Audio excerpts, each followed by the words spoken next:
Hello, my name's Colin and I'm the head of the 3D modeling department at IDS.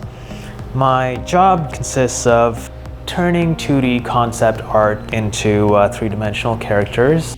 We print these small versions of our characters so we can show them off to clients. We feel that there's an opportunity for those that are able to help out, those who have the resources to step up and help their community.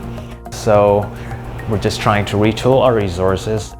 We plan to produce and donate face shields and ear savers and whatever we can create. I'm Dave Nolan. I'm the owner of Imagination Design Studios. I guess I'm a person that thinks it's really important that if you're a leader in the business community and you can do something to help, then you should. We decided that with the technology we have here that includes 3D printers and different machinery, that we could make face shields. That's something I'm really proud of, and I think it's really important. So over the next few weeks, we'll be running our printers pretty much 24/7. They'll be put to very good use and protect our frontline medical staff in this challenge.